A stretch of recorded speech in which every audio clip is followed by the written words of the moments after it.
ওই পদ্ধতিতে একটা তত্ত্বাবধায়ক সরকার গঠন করা সম্ভব নয় এবং আইনগতভাবেও এটা সম্ভব নয়, কারণ গঠন করতে হয় তত্ত্বাবধায়ক সরকার সংসদ ভেঙে দেওয়ার 15 দিনের মধ্যে। যেমন একটা কথা এসছে যে বিচারপতি খায়রুল হক যে রিটায়ারমেন্টে যাওয়ার পরে রায় স্বাক্ষর করেছেন, কতগুলো মৌলিক বিষয় দেখা যাচ্ছে যে সব আইনজীবী মোটামুটি একমত পোষণ করছেন এবং আমরা বলেছি যে ওইগুলো বিষয়ের ভিত্তিতে এবং এত বেশি বিষয় আদালতের সামনে এসছে যে আদালত এই মামলাটা অনেকগুলো মৌলিক বিষয়ের ভিত্তিতেই নিষ্পত্তি করতে পারেন, কিন্তু পাশাপাশি আরও কিছু প্রাসঙ্গিক পেরিফেরাল ইস্যু এসছে। আমরা মনে করেছি যে ওগুলো হয়তো বিবেচনা না করলেও চলে।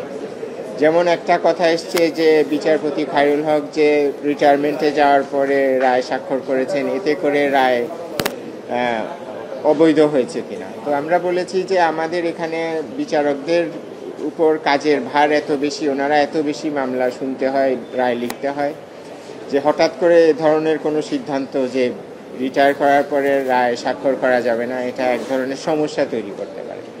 এবং যেহেতু আরও অন্যান্য অনেক মৌলিক বিষয়ের ভিত্তিতেই মামলা নিষ্পত্তি করা সম্ভব, এই বিষয়টা হয়তো নিষ্পত্তি না করলেও চলবে, কারণ এটা নিষ্পত্তি করতে গেলে প্র্যাকটিক্যাল সমস্যা তৈরি হতে পারে।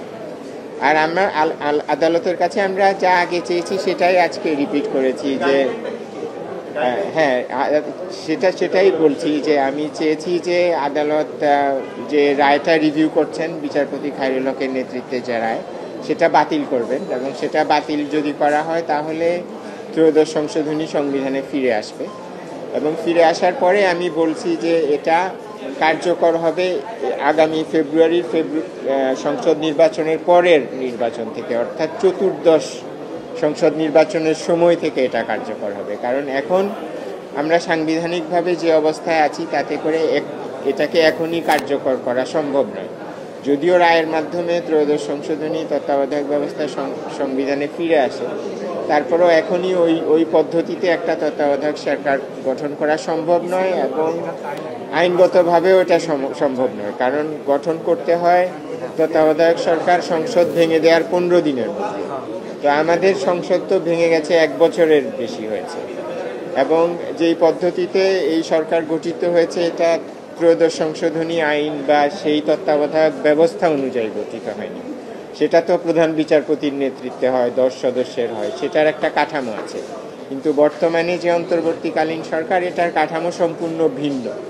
কাজে এরা তত্ত্বাবধায়ক সরকার নয়, এরা একটা অন্তর্বর্তীকালীন সরকার এবং তত্ত্বাবধায়ক সরকার গঠন করতে হয় সংসদ ভেঙে দেওয়ার 15 দিনের মধ্যে। যেহেতু কোনো সংসদ নাই, ভেঙে দেওয়ার প্রশ্নও উঠছে না, কাজেই তত্ত্বাবধায়ক সরকার এখন গঠন করা সম্ভব নয়। তো অন্তর্বর্তীকালীন সরকার নির্বাচন করার পরে একটা সংসদ গঠিত হবে, ত্রয়োদশ সংসদ।